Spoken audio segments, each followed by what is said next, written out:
우리가 사람이라면요, 아마 가끔씩은 자기 자신에 대해서 근본적으로 질문을 던지게 돼 있는 것 같아요. 나는 누구인가? 라고 하는 그런 질문.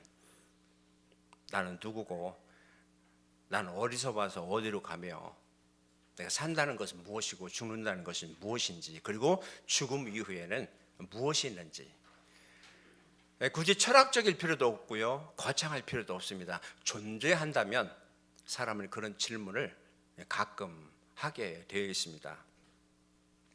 예수 믿고 구원받아서 하나님의 자녀가 된 우리들은 그 순간부터 하나님의 자녀가 돼요. 영접하는 자 곧 그 이름을 믿는 자들에게는 하나님의 자녀가 되는 권세를 주셨으니 라고 하는 말씀처럼 우리는 하나님의 자녀입니다. 우리 옆 사람들하고 한번 인사하실래요? 저는 하나님의 자녀입니다. 성도님도 하나님의 자녀입니다. 예, 우리 하나님의 자녀예요. 근데 여기서 중요한 전제가 하나 있다고 저는 생각해요. 그냥 하나님의 자녀가 아니라 거듭난 하나님의 자녀가 되셔야 돼요. 영어로 born again 크리스찬이 되셔야 돼요. 신자는요, 명목상의 신자와 거듭난 신자가 있어요. 노미널 크리스찬, 그리고 born again 크리스찬. 제가 제 목회 경험을 통해서 성도님들의 믿음 생활에 가장 중요한 두 가지 요소를 뽑으라고 한다면, 첫째는 저는 구원의 확신이고요, 두 번째는 저는 신앙의 성숙이라고 그렇게 생각합니다. 왜 첫 번째가 구원의 확신이냐? 기독교에서 가장 중요한 본질이 바로 구원이기 때문에 그렇습니다. 저와 여러분들이 예수 믿는 그 이유와 목적이 뭐죠? 예수 믿고 구원 얻는 거잖아요. 그래서 루치무라 간조라고 하는 일본에서 가장 유명한 그 크리스찬이 그런 얘기 했잖아요. 기독교는 한마디로 말하면 구원 그 이상도 구원 그 이하도 아니다. 근데 구원이 가장 중요하다라고 하는 그런 얘기죠. 우리가 잘 아는 하나님의 세상을 이처럼 사랑하사 독생자를 주셨으니 이는 저를 믿는 자마다 멸망하지 않고 영생을 얻게 하려 하십니다. 우리 예수 믿고 구원 얻어서 영생을 선물로 받는 것, 이게 굉장히 중요한 거예요. 그런데 그럼에도 불구하고 오늘날 교회를 다니면서도 여전히 구원을 알지 못하고 구원의 확신을 갖지 못한 분들이 의외로 참 많다라고 하는 그런 생각을 하게 됩니다. 여러분, 목사인 제 눈으로 볼 때 저분은 과연 구원 얻었을까? 정말 거듭났을까? 오늘 죽으면 정말 천국에 들어갈 수 있을까? 그러니까 담임 목사로서의 저의 여러분을 향한 가장 궁극적인 관심이 뭘 것 같아요? 죄송한데 헌금 아니에요. 봉사 아닙니다. 예수 믿고 구원 얻어서 정말 천국에 갈 수 있다라고 하는 그 구원의 확신입니다.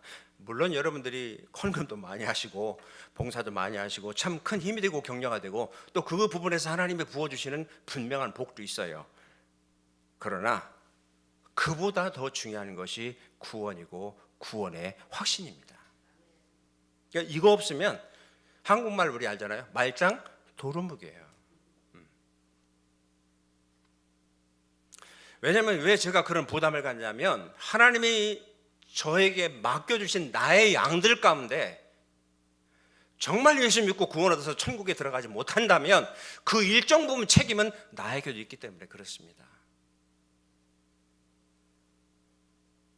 여러분, 구원의 확신이 없으면 그게 뭐죠? 명목상의 그리스도인이 되잖아요. 명목상의 그리스도인이 뭐죠? 이름뿐인 그리스도인, 교회만 왔다 갔다 하는 그리스도인, 이사야서에 나오는 대로 성전 마당만 밟을 뿐인 사람들.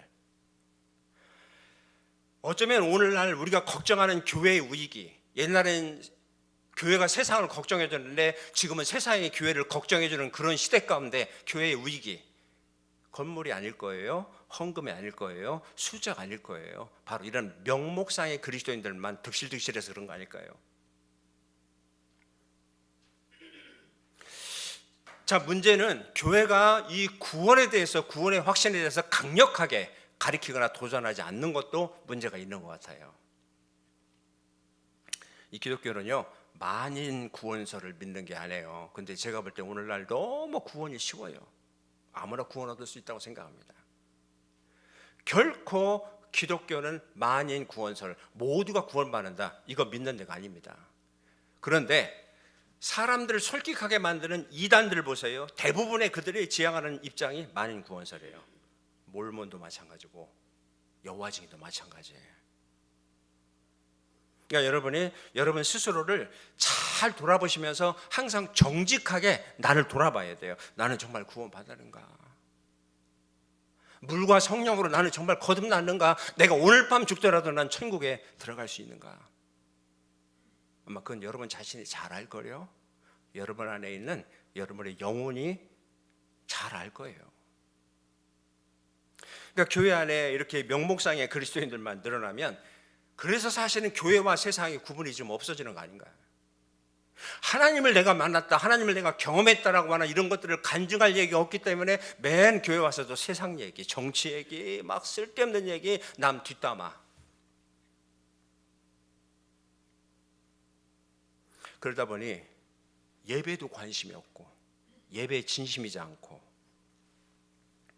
심지어 교회 와서도 오늘 뭘 먹지? 이걸 먼저 생각하는 분들도 있고. 그럼 예배가 되겠어요? 예배가 진심일 수가 없어요. 여러분, 우리 잘 아셔야 돼요. 제가 여러분들에게 왜 주방에서 담임 목사로서 좀 미리 음식 막 냄새 확 풍기는 거, 이런 거를 굉장히 제가 민감하게 생각하는 이유가, 악한 마귀 사탄의 괴계가 우리를 하여금 교우자 오자마자 냄새를 가지고 우리들의 영혼을 사냥해서 그날 예배를 방해시키는 거예요. 나는 그걸 체험했어요, 여러분. 다른 잔소리 차원에서 그렇게 말씀드리는 게 아니에요. 그러니까 이런 식으로 우리가 예배에 진심이지 못하면 교회와 세상은 구분이 없는 거지. 경계가 허물어지는 거죠. 그래서 내가 그리스도인이라고 하는 가장 객관적인 증거는 구원의 확신이고요. 두 번째는 뭐냐면 신앙의 성숙입니다. 그러면 자, 신앙의 성숙이라고 하는 것이 구체적으로 여러 가지로 얘기할 수 있지만 그 증거가 뭘까? 저는 하나님과 동행이라고 생각합니다. 저 따라서 하실래요? 하나님과 동행. 예, 하나님과 동행이라고 생각해요.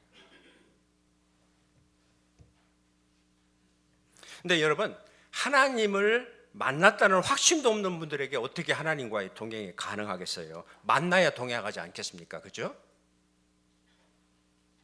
바울 사도가 어느 날 예수 믿는 사람들을 핍박하기 위해서 그 사명을 가지고 다메섹의 길을 가다가 하늘로부터 큰 빛을 만나서 쓰러지죠. 그때 공중에서 음성이 들려왔어요. 사울아 사울아, 내가 어찌하여 나를 핍박하느냐? 주여 니시오니까 나는 내가 핍박하는 예수다. 그 꼬꾸라짐의 현장에서 그는 예수님을 만납니다. 그 이후로는 예수님과 동행하면서 예수님을 증거하는 삶을 끝까지 살아가잖아요.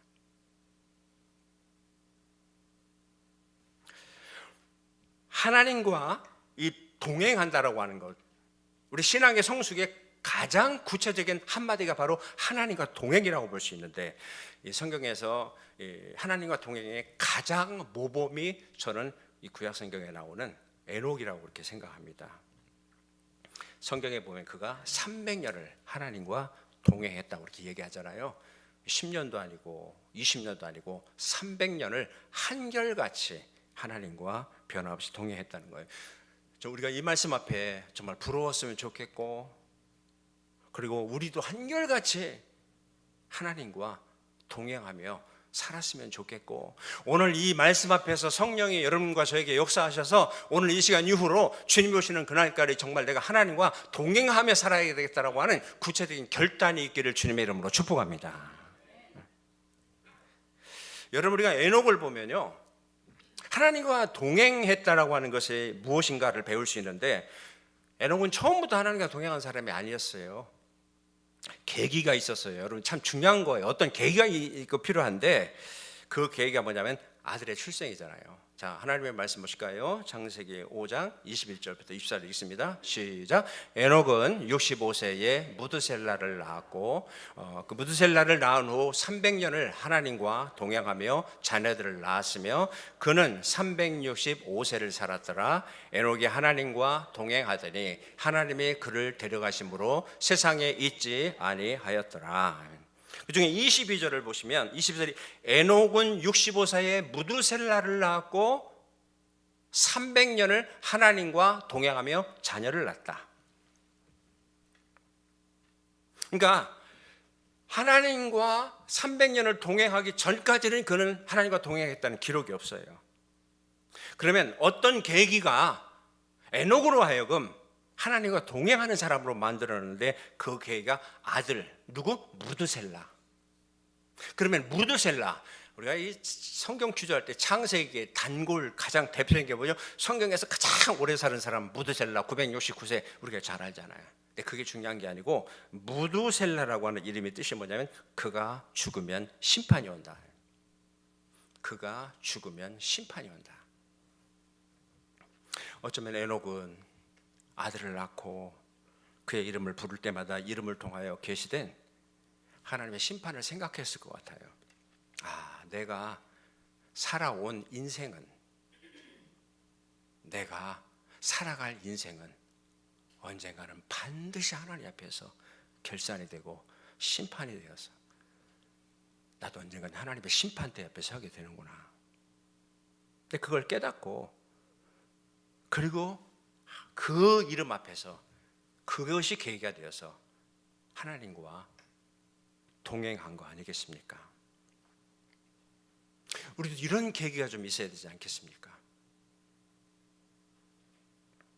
여러분, 유명한 헬라 제국의 알렉산더 대왕이 유명한 그 얘기가 있잖아요. 마지막 유언을 뭐라고 남겼죠? 야, 내가 죽으면 관 밖으로 내 두 손이 다 보이게 해라. 계기가 있었어요. 어느 날 전쟁을 하고 쭉 돌아오는데 느부갓네살 왕의 묘를 지나가게 됐어요. 여러분, 우리가 아는 대로 느부갓네살 왕 바벨론 제국이 한 세대를 풍미했던 그런 사람 아닙니까? 그런데 결국 그도 죽었고 시간과 세월의 흐름 속에서 그 묘가 아무리 화려하다 할지라도 다 파헤쳐지고 낡아진 그런 모습을 보면서 아, 인간은 죽는구나. 죽고 나면 아무것도 아니구나. 그런 계기가 있었어요. 메멘토모리라고 하는 얘기 하잖아요. 라틴어로 죽음을 기억하십시오라고 하는 말도 로마의 어느 황제가 그 트라피스트 수도회를 방문을 했는데 수도사들이 서로 인사를 주고받는데 메멘토모리 그러는 거예요. 보니까 그게 너무 좋아서 다시 왕궁으로 돌아와서 명령을 합니다. 지금부터 나를 아련하려고 오는 사람은 반드시 나에게 메멘토모리라고 인사하게 해라. 폐하, 죽음을 기억하십시오. 계기가 있었던 거예요. 그러면 여러분, 동행의 의미가 뭘까요? 하나님과 동행한다는 것이 어떤 의미일까요? 쉽게 생각하면 결혼한 부부가 동행한다는 의미가 뭘까요? 우리가 경험해 보지만 이 부부라는 것이 서로 외계인들이 만나서 사는 거 아닌가요? 화성에서 온 남자, 금성에서 온 여자가 지금까지도 이게 완성이 안 된 그런 이 어저스트를 하고 있잖아요, 지금. 그렇지만 서로 다른 개성과 배경을 가진 부부가 서로 조정을 통해서, 어저스트를 통해서 일생의 길을 함께 걸어가는 과정이 바로 동행이 아닌가요? 일찍이 아모스 선지자가 아주 기가 막힌 얘기를 우리에게 알려줬어요. 두 사람이 뜻이 같지 않은데 어떻게 동행하겠으며. 그러니까 하나님과 동행하는 데 있어서 내 뜻대로 살아간 우리들이 깨닫게 되잖아요. 뭐를? 내 뜻의 한계를. 아, 내 뜻대로 안 되는구나. 자식, 내 뜻대로 안 되는구나. 인생, 건강, 사업, 내 뜻대로 안 되는구나. 그래서 창조주이신 하나님의 뜻을 구하고 그 뜻에 순종하기로 하는 것이 동행의 전제 조건이 되는 거예요. 자, 그렇다면 하나님과의 동행은 결국 뭐겠어요? 하나님에 대한 순종의 과정인 것이죠. 그래서 어쩌면요, 오늘 하루도 하나님과 동행하셨습니까? 라고 하는 것은 오늘 하루도 하나님 앞에 순종하셨습니까? 그런 뜻이라고 볼 수가 있죠. 영성학자들이 성경에 나오는 기도 가운데 최고의 기도로 꼽는 것이 우리 예수님이 잡히시기 전날 겟세마네 동산에서 올린 기도인데, 그 기도가 뭐죠? 아버지요, 내 뜻대로 하지 마시고 아버지의 뜻대로 해주시옵소서. 우리가 성경을 묵상하고 그리고 기도하고 그렇게 읽고 이런 궁극적인 목적도 결국은 하나님의 뜻을 분별하고 그 뜻에 순종하기 위해서 아닙니까? 우리 예수님께서도 누구든지 하늘에 계신 내 아버지의 뜻대로 하는 자가 내 형제요, 내 자매요, 내 어머니다라고 말씀하셨어요. 끊임없이 여러분, 우리가 하나님과 동행한다는 의미는요, 우리가 하나님의 뜻을 분별하고 그에게 순종하는 삶의 결단을 이어나가는 거예요.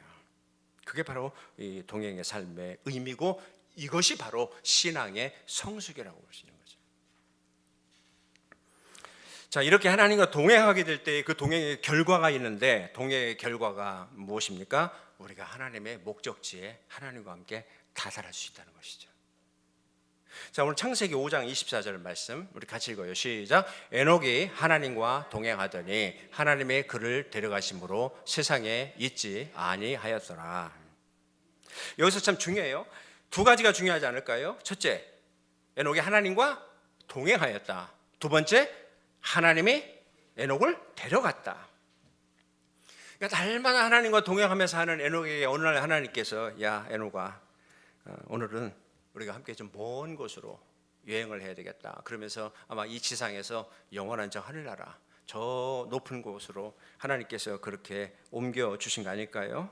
그것이 바로 우리가 최종 목적지라고 생각하는 천국, 본향, 영원한 나라 아닙니까? 여러분, 죽음이 우리의 종착지가 아니에요. 죽음이 우리의 인생의 마지막이 아니에요. 죽으면 끝나는 게 아니라 천국이 우리의 종착지인 것을 꼭 기억하고 사십시오.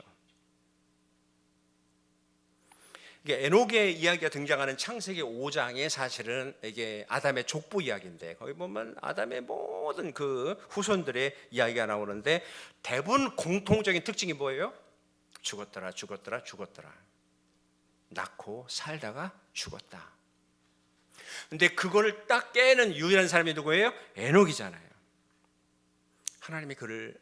그가 태어나서 낳고 살며 동행하였더니 하나님께서 그를 데려가셨다. 야, 여러분, 우리는 어느 날 그냥 죽는 게 아니에요. 하나님이 우리를 데려가시는 거예요. 저 영원한 나라로 데려가시는 거예요. 그러니까 우리는 더 이상 이 세상에 있지 않을 겁니다. 물론 이 땅에서 우리의 죽음의 모습은 다양할 수 있어요. 교통사고로 죽을 수도 있고, 암으로도 죽을 수 있고, 그다음에 우리가 다 원하는 어떤 그 정말 평안한 모습으로 우리가 죽을 수도 있을 거예요. 그러나 이게 중요하지 않다고 저는 생각합니다. 더 중요한 것이 뭐냐면, 모든 성도들의 마지막의 공통점이 뭐냐면, 우리 성도들은 우리가 그냥 스스로 죽는 것이 아니라 하나님이 우리들을 데려가시는 거예요. 믿어지시면 아멘 하십시오. 내가 죽는 게 아니에요. 하나님이 나를 데려가시는 거예요. 하나님이 나를 데려가시는 삶이 얼마나 멋지고 얼마나 아름다운 인생의 피날레일까요? 어느 좋은 그날 하나님이 우리를 데려가시는 삶, 멋진 그림 아닌가요? 우리가 살고 있는 이 캘리포니아가 그 3대 그 도시가 뭔지 아시죠? 우리가 살고 있는 로스앤젤레스, 그 다음에 샌프란시스코, 그 다음에 저 남쪽에 샌디에고가 이 바닷가 남쪽에 있고, 거기는 그 해병대 헬코어도 있고, 해군 그 본부도 있고, 그다음에 많은 부대가 있어요. 그래서 거기서 유명한 우리가 아는 내비게이터 선교회가 거기서 시작된 거 아닙니까? 도슨 트로트만이라고 하는 해병 그 병사가 수병들과 함께 성경 공부를 시작하면서 만들어낸 곳이 그 내비게이터라고 하는 그 선교회고요. 여러분 내비게이터 선교회는 잘 아는 대로 성경 암송을 굉장히 많이 강조하는 곳 아닙니까? 그 샌디에고에도요 한인들이 어느덧 몇만 명이 산다고 그래요. 근데 벌써 오래된 것 같아요. 이렇게 구글에 정확하게 찾아보니까 2008년 12월 8일에 샌디에고에서 F-18 전투기가 훈련을 하고 기지로 돌아오다가 라우야 비치 근처에 있는 평화로운 마을에 그냥 추락을 해버려요. 조종사는 다행히 살아납니다. 그런데 하필이면 한인 가족이 사는 그 집을 덮쳐버렸어요. 일 나간 가장을 조회하고 그 자리에서 다 죽었습니다. 36살 아내, 2딸 하영이, 하은이, 그리고 딸이 애를 출산해서 한 달 전에 한국에서 해산간 때문에 온 어머니가 함께 죽었어요. 그들은 교회를 신실하게 다니는 크리스찬들이었어요. 제가 알아보니까 샌디에고 연합감리교회 교인들이었어요. 솔직히 이런 끔찍한 사고가 예수 믿는 우리들에게 왜 일어나는가 저는 잘 모르겠어요. 그러나 그 사건이 수많은 미국 사람들을 감동시키게 된 사건이 되었습니다. 왜냐하면 일을 나갔다가 유일하게 죽음을 면했지만은 철저히 온 가족들을 다 잃은 가장 윤동훈 씨, 이 댄윤 씨, 그분의 간증 때문에 그랬습니다. 다음 날에 사고 그 현장에 있었던 기자회견장에서 이 댄윤 씨가 미국 전역에 중계되는 미디어 앞에서 이렇게 말했다고 합니다. 하나님의 뜻이 있어서 사랑하는 아내와 딸들 그리고 장모님을 데려가신 것을 믿습니다. 저는 앞으로 하나님과 제 가족들이 원하는 것이 무엇인가를 생각하면서 살아갈 것입니다. 그리고 조종사도 최선을 다하는 것이기 때문에 저는 그를 용서하길 원합니다. 장례 후에 미국 전역에서 막 수백 통의 전화와 이메일이 왔고 묘지를 무료로 제공하겠다는 분, 그다음에 국가 이 보상 청구를 위해서 무료로 법적인 자문을 지원하겠다는 변호사들, 그다음에 정신과 치료를 돕겠다라고 하는 의사들 성금을 보내왔는데 그 성금 가운데 10%가 아니고 90% 이상이 미국인이었다고 그러잖아요. 그리고 추모 웹사이트가 만들어지고 윤동윤 씨의 건정에 대한 감동을 고백하는 사연들이 많이 나왔는데 그때 그 장례식에 참여한 어느 신문의 한 기자가 미국 기자가 이렇게 소감을 적었어요. 윤동훈 씨는 결코 혼자가 아닙니다. 하나님이 교회가 이웃들이 아니 온 국민들이 그와 함께 아파하고 있습니다. 그리고 하나님은 우리가 알지 못하는 어떤 일을 이루고 계십니다. 중요한 것은 이것입니다. 에녹처럼 그리고 우리 댄윤 씨의 가족처럼 우리가 이 세상에서 옮기면서 하나님을 기쁘시게 하는 자라고 하는 이 마지막 간증을 우리가 남기고 영원한 나라로 떠날 수 있느냐 하는 그런 얘기 아닐까요? 그게 동행의 가장 멋진 모습이 아닐까요? 그래서 태어나서 낳고 살다가 죽는 지극히 평범한 그런 삶이 아니라 에녹처럼 낳고 살면서 하나님과 동행했더니 하나님께서 어느 날 데려가시는 바로 하나님과 동행하시는 삶, 저와 여러분들이 바로 이런 삶의 주인공이 되시기를 주님의 이름으로 축복합니다. 그렇다면 이 동행의 구체적인 모습이 뭘까요? 이 땅에서 한마디로 순례자로 사는 거예요. 순례자 인생을 사는 거예요. 우리가 미국에서 이민자로 산다는 것이 다른 말로는 순례자로 사는 거 아닌가요? 제가 이 설교를 준비하면서 생각해 봤어요. 제가 1992년 7월 14일 날 두 딸과 아내와 노스웨스턴 비행기를 타고 김포공항에서 태평양을 건너서 미국으로 유학을 왔어요. 그러니까 오늘까지가 정확하게 33년을 훌로 살았고 내일부터는 이제 34년째 들어갑니다. 한국에서 사는 날보다 이제 미국에 사는 날이 더 많아졌어요. 저는 가끔 그런 생각을 해봅니다. 나는 누구지? 한국 사람이지만 미국에서 시민권을 가지고 여기서 살아가는 디아스포라로 살아가는 나는 누구지? 여러분도 한번 생각해 보실 필요 있지 않나요? 나는 누구지? 한국에서 태어났지만 고향 성천 부모 형제를 떠나서 이 미국 땅에 와서 미국 시민으로 코리안 아메리칸이라고 하는 그 이름으로 디아스포라로 살고 있는 나는 누구이지? 우리가 태어난 조국으로 다시 돌아가지 않고 어느 날 이 육체가 끝날 때 육신은 이 땅에 묻힐 것이고 우리가 천국으로 영원히 이민을 가게 될 텐데 그런 나에게 여기서 사는 의미는 뭘까? 저는 이런 질문을 저에게 종종 던집니다. 여러분도 좀 그렇게 던지라고 생각해요. 그렇다면 여러분, 우린 누구일까요? 아니 성경적으로 저와 여러분들 누구일까요?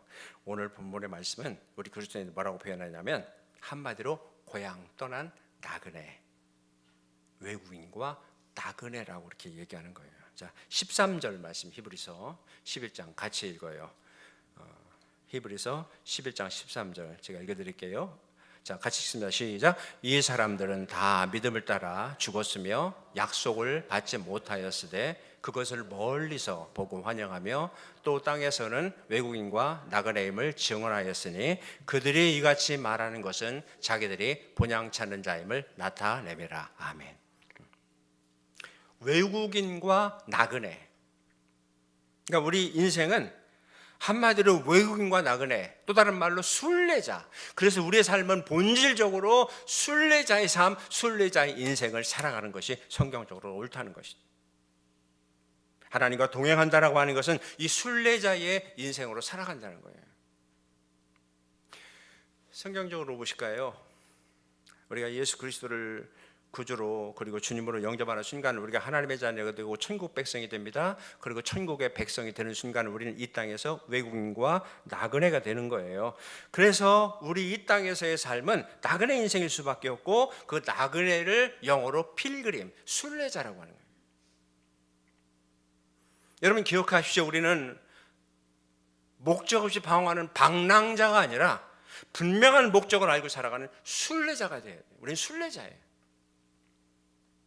오늘 말씀에 보면 우리 신앙의 선배들이 다 이런 인생의 순례 얘기를 나그네와 외국인이라고 하는 정체성을 가지고 믿음으로 살다가 믿음으로 죽었다라고 그렇게 얘기를 합니다. 오늘 우리도 그렇다는 겁니다. 우리도 그렇게 살아야 된다는 겁니다. 오늘 말씀에서 하나님께서 저와 여러분들에게 인생이 무엇인지를 분명히 말씀해 주고 있잖아요. 우리는 순례자다. 그리고 우리는 순례자 인생을 살아가야 된다. 오늘 이 말씀에서 우리 신학의 선배들의 이 사람들은 다 믿음을 따라 살다 믿음을 따라 죽었다라고 하는 그 말씀처럼 우리도 이 땅에서 우리가 순례자라고 하는 것을 기억하고 에녹처럼 하나님과 동행하면서 천국을 소망하면서 방랑자가 아닌 순례자가 되었어요. 그 순례자의 삶을 주님 오실 때까지 살아가기로 결심하는 우리 모두가 되시기를 주님의 이름으로 축원합니다.